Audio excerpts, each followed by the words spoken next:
And we're live. We're back again. Back at it again. I'm liking what we're doing here. We're keeping the rhythm going and you know what I'm saying? I'm We got loving we it. we keeping the conversation going. That's all. Can't ask for more, man. Another Let's talk day in about the session. So, we've been having a lot of lengthy discussions. Some of them are really short and a lot of juice and meat inside 15 minutes like we did the other day, talking about crime in America, about the inner city, about NYCHA. Yesterday, we took a step out of that. We talked about vaccines and mandates, so on and so forth, which I don't think neither one of us, just to wrap up yesterday, Lewis, I don't think neither one of us was anti vaccine, right? Just to be clear. yeah, nah. Not about anti-vaccine. I really That- don't care what people are when it comes to the vaccine. That's not even. Facts. Yeah. Yo, I woke up after my night, I work nights for those of you out there. And I woke up to so many notifications this afternoon. And one of them is YouTube is going to pull off content if they deem us anti-vaccine. I might go on and check out our last video. I might not be up too long because I checked it; it's there right now. But All it's like right, good I to. just want to make it real clear: we're not anti-vaccine. We're Yeah, just all we're about not. like we're pro-choice, right? Aren't we pro-choice? Oh yeah. I want people. Yeah, I actually, I generally want people to get it if they want to get it, man. I see why not. Yeah, like look, it's all good. Like if you have your concerns out there, you're not abnormal, right? If I had concerns about going to the dentist and I'm always asking the doctor like why do I need that? Why do I need that? I'm that guy. I'm Yeah. always been that guy. And on another note, to connect it, right, a little to what we're about to talk about today, talking about inner cities, right, talking about our communities, 30% of the black community has taken the vaccine in New York City. Wow, I didn't think it was that high. Was that high or low? I'm not sure. That's low. That's low. Yeah, Okay. yeah that's I'm that's bugging. 3 out of 10 people are trusting the government in this vaccine or the pharmaceutical, whoever you think is, however you want to twist it, but many are not trusting. And the Hispanic community is a bit higher, but yeah, it's that's interesting, right? For these are inner cities, these are people's like, and they're like, yo, look, I'm good. I kind of don't want this, but these are a lot of people whose jobs are also being affected, so Yeah. Yeah, I got a random question for you, Lewis, before we get deep. talk to me. Are you a sausage, egg, and cheese kind of guy, or are you a bacon, egg, and cheese kind of guy? I'm a bacon, egg, and cheese man. Wow, I thought we had everything in common up Yeah, until we've this. been connecting so many levels before this, but sausage, egg, and cheese, man. The sausage, egg, and cheese. By the way, I would eat bacon, egg, and cheese every morning when I was going into the office back in 2018. Really? Yeah, it was not good for me. By the way, I Every look day? and all that. I have high cholesterol. Yeah. Well, that's another Yeah, that's conversation another about. conversation. But I would eat bacon, egg, and cheese every single morning. And how, like, did you realize that you were doing that every day, or like it was just a rhythm? I've realized it, but I didn't think too much of it because I'm like, yo, I'm an athlete. I'm healthy. I'm good. You know what I'm saying? My logic was backwards a little bit because I was like, yo, I think if there's any time in life I could do this, is now. I thought to myself. Yeah. I see. So, but Yeah, I got to that point too. Like before, I lost a tremendous amount of weight. Right, yeah, went down, came back up because of COVID and everything. But before the weight loss, dude, I would eat the same thing every day, similar. But my choice was sausage egg and cheese, and I mhm. would get that on a hero, my guy. No, I get mine's on a roll. Yeah, you will go in. You will go in. I Yeah, get it on a hero with mayonnaise and ketchup. I like So I'm salt and getting pepper and a little bit of ketchup. salt, pepper, a little bit of ketchup. Yeah. So That little anyone out there, key, yo, any of y'all, just a tip. That little bit is important because you want to taste that bacon. It's something about ketchup and bacon, and I like my bacon well done. So I'll end with that. yeah. So anybody out there, I'm curious. Are you a sausage, egg and cheese, or a bacon, egg and cheese person? I think it reveals something about you, right? It's a similar sandwich, right? Meat, egg, and cheese. But I think there's a distinction when it's bacon, obvious because the flavor. I just like the patty. I feel like I'm having like a burger with my egg or something like that, almost like a Texas burger or whatever. Anyways, that was just a little fun, Little little side note. random question there. So, what are we getting into today, Lewis? You know what? We already had a conversation, beginning the conversation of inner cities and the problems in inner cities from crimes, public school system, and just the everyday. Well, we spoke about housing, but there's so much to talk about. So we decided to title it Inner Cities Problem Solutions, wherever this leads, wherever we feel led to talk about. But there's a vast of things to talk about when it comes to these topics. So um, yeah, so that's it right there. Inner city problems and solutions, man. Yeah. Ask you, So, what's on your mind with this topic? well, I'm always fired up about the inner city because I grew up in it. And, and a friend of mine said to me on Facebook not too long ago is, you talk about all these other areas, but you're not from there. You don't live there, or whatever. And I'm like, I bet I could talk about New York all day. Word. I like to have a broadened scope, right? Just to reveal that this is not only a New York issue, Hmm. but since somebody opened the door, I'm ready to walk through it. So I could talk about New York's problems all day. Look, there's some ups, but there are a lot of downs in New York Yeah, currently. yeah, for sure. And for example, I'm driving to work at night, and as I'm driving to work, I see like 4 or 5 police cars, and they got somebody pinned up against a fence. That's where you're And starting. yeah, Starting yeah, from I'm going. me. I'm going right to the meat. I'm going right to the Right. meat. I see somebody pinned up against the fence, and all I see is cars everywhere. Like not police cars, just so I can paint the picture. There's 4 or 5 squad cars, unmarked.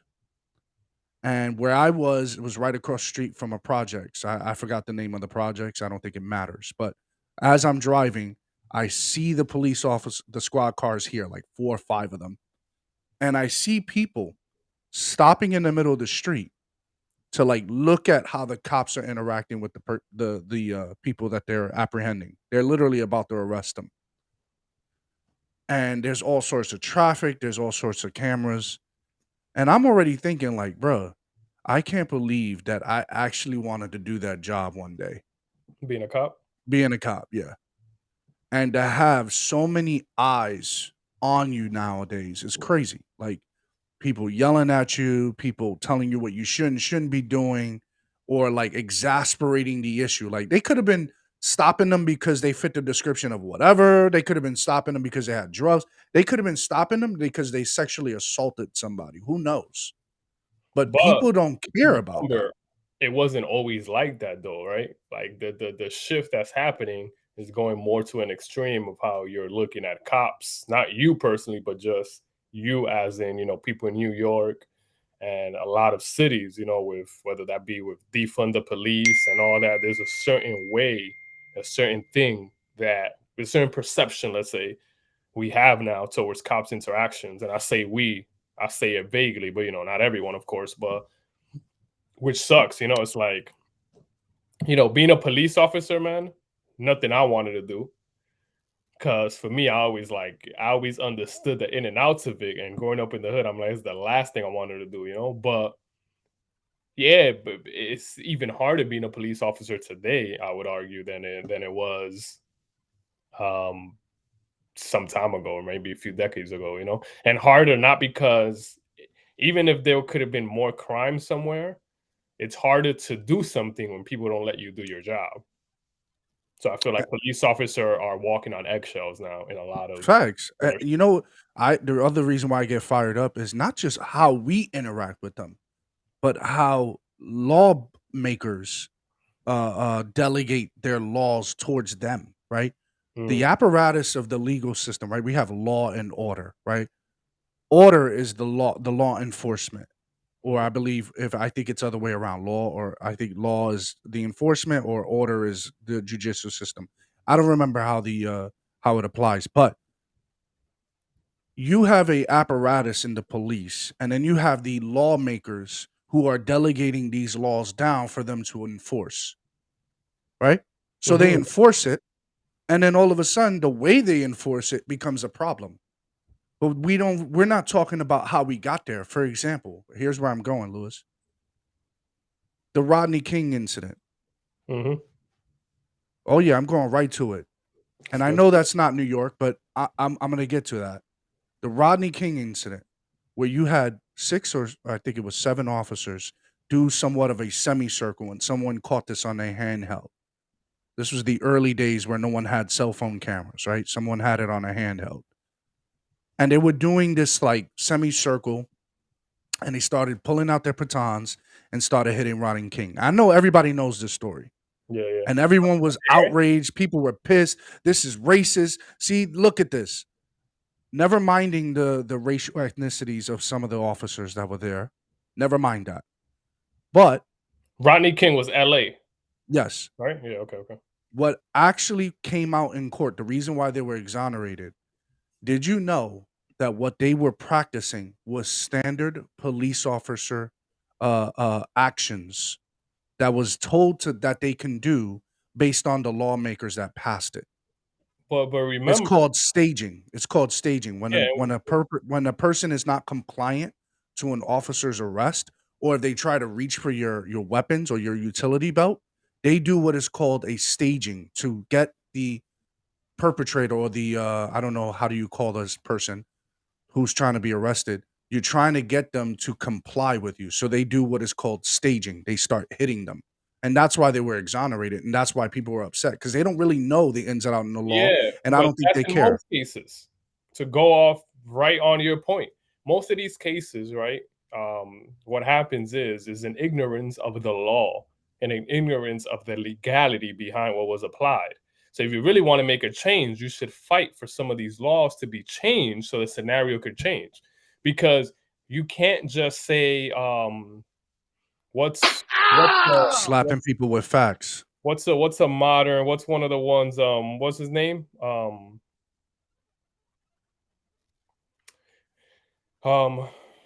what's a modern day one? I'm going blank on some of the names recently. Oh, you had George Floyd. You had, We had, all right. Let's go. Everybody knows George Floyd. All right, yeah. but we got yeah, Trevor Martin, right? Oh, Trayvon Martin. Yeah. Trayvon Martin, yeah, Trayvon Martin, Say George his name Floyd. right. Say his name right. Say his name, but the but the point is this: with these cases, there's things that happen, and it's always an emotional response at a high level to a death that happened, right? And that's understandable. All right, somebody died. All right, I agree. Nobody should die. Like, you know what I'm saying? But the way they scripted is they died in the hands of police yet again, right? So then the narrative continues that police are hunting people down. So the question is, are police officers hunting people down and Hmm. then getting away with it in the court system, in the judicial system? No, there is not that they're getting away with it. If some cops that are black who get away with this, white, the point Mhm. is, are the laws that you're not busy fighting because you're fighting a situation emotionally. But if you put your efforts in trying to change the law, and some of these laws are not really unjust, that's what people don't want to talk about. If I'm a police officer and their life is in danger, what do? A lot of times you use force. These It's police not just officers their are good life, people. Lewis. It's not just their life. It's everyone around them. If they suspect somebody else's life is in danger, they also have to apply certain uses of forces because they do not. They want to limit the damage of life or preserve life and make sure that people are safe. Should that be changed? Should that No, law you see, this is a no, question people ask it. So do you want to live in a world where if a police officer or other people around you are in danger, that he should not act with force? no. Think about Listen, what world we live in. yeah, my whole thing is, Lewis, listen, I don't get into trouble with the police because I don't violate the law, right? I don't do anything that warrants my interactions with the police. And if I do, which I've been arrested twice in my life. If I do break the law, I'm usually very compliant. I'm like, all right, what do we got to do? I don't care. Like, all right, cuffs back. Okay, sure. But most cases, when okay, I'm gonna deviate again. If they talk about police reform, what are we reforming? If you're reforming the police, are you reforming the criminal? because criminals don't comply. They want to this is what Well, I don't well, you know the understand. agenda now. When you go as far as defund the police, you're talking about destroying an entire system that exists now, right? So it's like the agenda for many people have been exposed, right? Because if you really want reform, you do the hard thing, right? You go to your Congress, you go to your judicial system, you call your representatives. That's the labor that it takes to really change them. But you know what the problem is? You ask most people, they can't tell you something they want to change. All they got to say is, oh, we got to get rid of the racist people in our system. What kind of vague claim is that? If you can't even tell me or prove to me that a situation was racist. And just so you brought that up, and if we're got to get rid of the racist people, you'll be surprised how many of them are minorities. Because the assumption is that minorities cannot be racist. And I'm like, what? Define racism for me. Define racist to me. If I say that a white person is a cracker, that's not a racial slur. You Mhm. know what I'm saying? So when they say we need to rule out or root out racism in our systems, they're going to be unhappy with the aftermath when they realize that a lot of minorities are guilty of racism or racist statements or racist acts. But no, no, no, no. They're the protected ones. They're the ones that, you know what, they've been victimized for a long time, and this is just a reaction, right? If you don't know what you're asking for, you don't know what you're asking for, man. Most of these situations, this is what's crazy about it. Most of these situations, let me break this down too. You realize that these situations, they start trending on social media, right? You get a lot of momentum behind it. You get a lot of support, right? You have celebrities talk about it, but then they never ever, right? Correct me if I'm wrong. Anybody in the live, Sequoia, I've never heard a time where after the aftermath, when it comes to the details of the actual court case, comes out. Nobody wants to talk about the details of the court case. If he was aggressive or carrying a weapon because that's deemed No, racist. no, no, no. That don't matter because all I keep seeing is black people getting killed by the police. Come on, Lewis. Come on. You That's don't all I care why. see. This is what I tell people. So you don't care why to change. So you don't care about the solution. I tell people. I said it's No, okay. You they just don't don't. care. Just admit you don't care about the solution. You just care about the virtue signaling of the oppression and the oppressed kind of conversation. You know. And you know what drives me crazy is the solution is not a one-sided approach. I don't think I'm going to be extreme. I don't think we need police reform. I think we need criminal reform. I think we need to understand. People are not getting it here. What do you mean by If criminal reform? no matter what laws are put in place, there are always going to be people who are going to break the law, right? Hmm. Stop putting the allure. I feel okay. I feel like people are glorifying non-compliancy. Oh, I didn't do anything wrong. Oh, this ain't right. Oh, and they'll talk about like, oh, I'm always getting caught. Or you're glorifying it. Or it's okay to wrestle with the police. It's okay to shoot at them. It's okay to fight with them. And then when they die, all of a sudden they're a victim. Mm. Or they die, or all of a sudden we need to learn how to deal with mental health. Mental health? What does mental health got to do with law and order? Listen, I'm not here to figure out your mental status. I'm here to figure out why you just did what you did. And now I got to sift through my law book and see did you violate a law that I have to now apprehend you. You get what I'm saying? I don't think Yeah. people are thinking rational to that extent. Why does it end up someone dying is a different conversation. Why does that happen? Why did the police have to respond there in the first place? The George Floyd incident. Why did the police have to be there? Why did the Breonna Taylor? Why was the police there in the first place? You're saying, oh, this was abuse of power. Why were they there in the first? Who's asking these questions? Why are they there in the first place? Why Hmm. was Trayvon Martin in a neighborhood he shouldn't have been in? Right? Why was the guy Brown? I think the Brown in St. Louis, right? Sound. Uh, Yeah, Michael what was his Brown. name? Michael Brown. Why was he in the middle of the street when the officer told him to just get out of the middle of the street? This was a busy highway. not a highway, like a major road here. Yeah. Why you just chilling there in the middle of the intersection? Like, come on, just move. It's a simple request. Just move. Get out of the street. So And do that you turned out think to him losing his life. That doesn't make any sense to me. so I have a question for you. Do you think what percentage, if you were to put a number, of these situations are avoidable by the person? If you were to put I a would say 99% of them are avoidable. 99, I'm gonna go that extreme, yeah. Imma leave uh, the 1% because I'm not, why psychic. 99? You're basically saying 100. You're just leaving room for human error. Yeah. But go ahead. Why A 99? lot of them could be avoided because, um, 1, I feel like people don't listen to commands properly. I listen, the public out there can say I'm biased, but I volunteered for the police department for many years, and then I do some form of enforcement at work. I'm not an enforcer, but I do some form of it. And whenever I enforce a particular rule, there's usually pushback. And that's fine. That's normal. People are going to be like, why? Like, why can I do this? Why can they may be ignorant or they may not want to comply. But those are just minor situations. When you go to certain areas in the city, there are people that don't want to they don't care. They violated, they're lawbreakers. They don't care. I don't want to listen to the rules.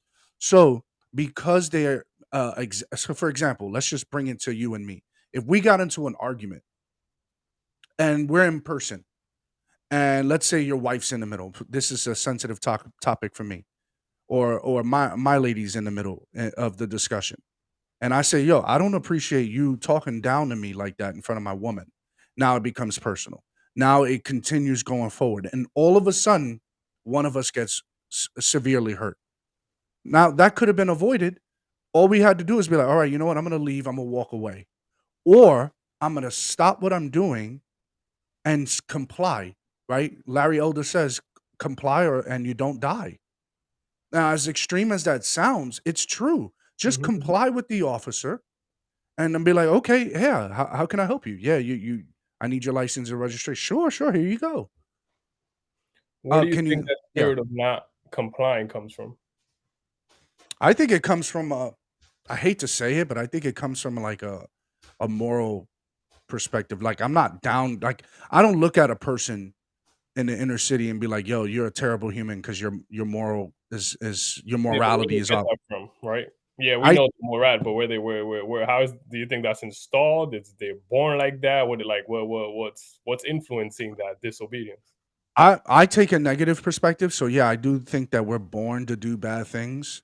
But I think that that's why we have our parental raising, right? People, if you're when you're being raised, you and I, we're born learning an authority, and that authority is our mothers. The authority is our fathers. It doesn't matter. There's an authority, whether you're in a single home, a single parent raising home, or in a multifamily raising home. It doesn't matter. We're growing up to a structure, to an authority base, and the reason why I feel there are people out there that don't do that is because they didn't have that authority. They weren't given that instructions, or they didn't want to take heed to that, and then it blended into their morality. So they think they're entitled to it. I think entitlement has a lot to do with it. I think the Benjamin Crumps, the attorney who's fighting all these cases, who's behind all these police cases, bleeds into that because you're giving life to people who don't much deserve it. No, I'm all for everyone having a voice in court, but don't tell me that this person is innocent of any wrongdoing.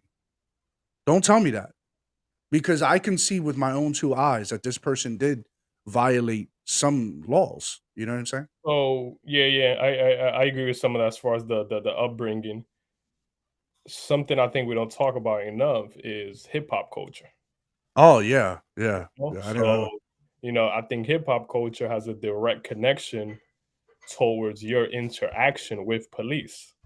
Why specifically police? Because that's the content, right? In the music that we hear and the independence and kind of like selfish pride in our neighborhood in a negative way at times, right? Um, yeah, so I just feel like there's a lot of things in culture that impact people, right? Where I do believe it starts at the home, but then there's a connection to be made with what else we let inside, right? And you Yeah. got being 10, 12 years old listening to hip hop. It's like you watch The Wire, Mhm. right? So you remember when what's rest in peace, he just passed away. What's was Oh, yeah, yeah, I know what you're talking about. um I Williams, something Williams? yeah, I forgot his name on the show. Yeah. Um I think it's something Williams, yeah. yeah, I forgot his name. But the point is, in the show, he got shot by like a 10-year-old kid, Yeah. right? But even going further in the show, we see these kind of crimes in inner cities to this day, Chicago, stuff like that. So what causes that, right? Yes, lack of parenting, but then something needs to replace that. Right? So hip hop culture becomes what you bond with, who you become. And I feel like in a lot of these cases, hip hop culture, I think, plays a bigger role than we realize. Yeah, yeah, and that's all you hear. You hear, running from the cops or violating the cops. You see the baby when he did his interview. It was broadcasted on YouTube that he was arrested for a crime he committed, and he was non-compliant with the police officers, and that was all over. That has millions of views of Hmm. him sitting in the interview room being non-compliant, being a dick, in my opinion. But then you have artists out there who hate the cops all throughout their music, but then had a push for oh, we need to, what was it, that thing that Snoop Dogg did, the game over there in California, and they were doing this push with the police officers, like try to quail some of the things that are going on in the hood. I'm like, y'all two of the most, that is a contradiction if I ever saw one. Like, what you doing up there with the police? You know what I'm saying? Like, and you talked about the game.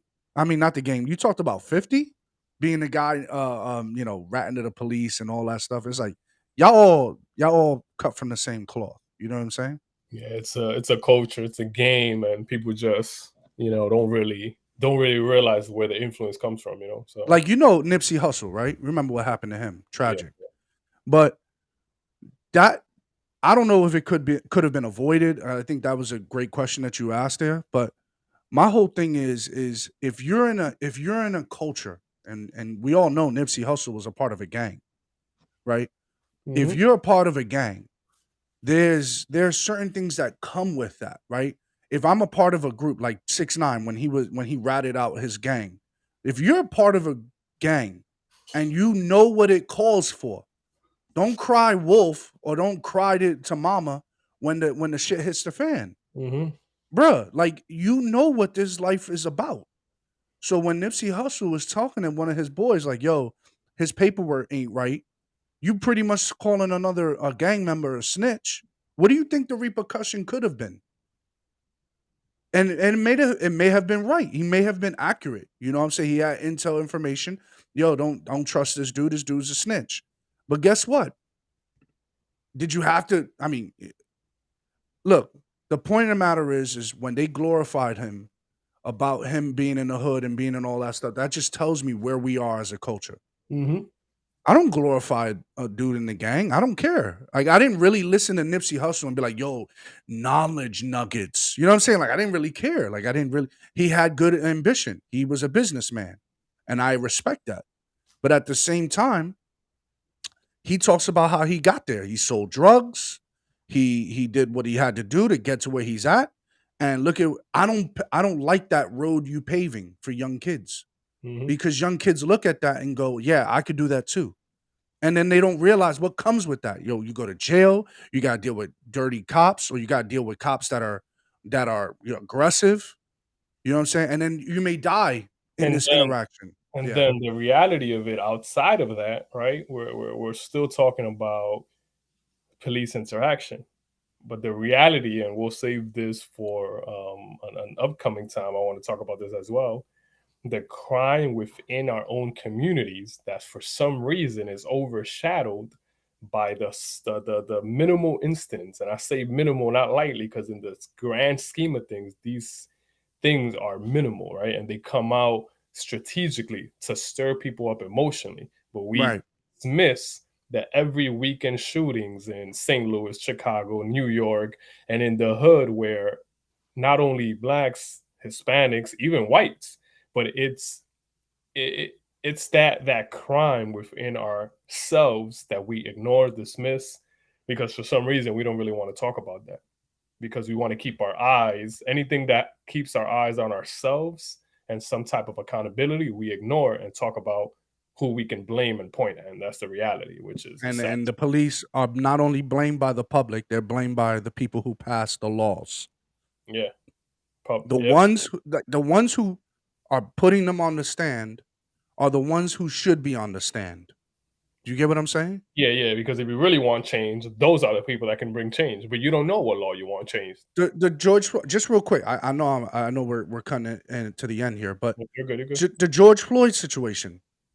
I watched the court case through it. I just listened to it, and it's actually written in their standard procedures that kneeling down on the upper back of a person who's apprehended is part of their practice. It's Okay. literally right there in the write up. But on the verbal testimony, you have the chief, you have the training coordinator, you have all of them saying, "No, we don't practice that here." And then when the defending Yeah, attorney, it's public opinion how they want to be separated because of the public pressure. It's tough. Which is that's those situations suck like that. Bro. but this is why I like looking at those court cases because again, you have a right to an attorney, you have a right to a defense. So listen, why is it in the standard operating procedures for them to do this if you're saying that this is not allowed? Exactly. And then you're gonna put this man on the stand? And look, this right here, it drives me crazy because look, I'm not a pro police guy. I'm not that guy. I'm just like, yo, let's call a spade a spade. And then when they say, "Oh, they don't treat white people like this," I'm like, "What?" Yeah, that's a whole. Well, White people get gotta talk. shot. They'll get shot faster than a black person.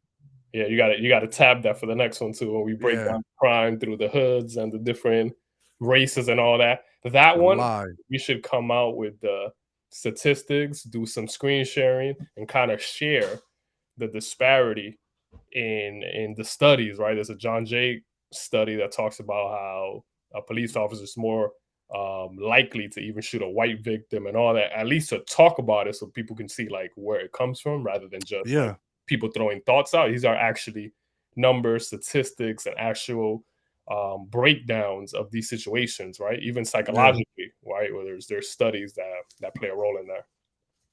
All right. So now, looking ahead to tomorrow, we're gonna continue this discussion. We're gonna see where it leads us. I hope you enjoyed our live today. It's Hump Day, wherever you are. You're in your car. You're driving away from work. You're driving to work. I'm glad you stopped by. I'm glad you checked in and to hear our open discussion. Look, we want to continue the forum. We want to continue the discussion. Um, we're no holds barred. We want to talk about what people think. We want to bring it to the surface here. We want to challenge everything. We're not going to sit Talk on one about it all, side man. or the other. Yeah. So going forward from here, you can expect that from us. And anybody who wants to get involved or get linked in, come on in. Hit us up. Join It's us. all open. Holla See at you. ya. Until next time.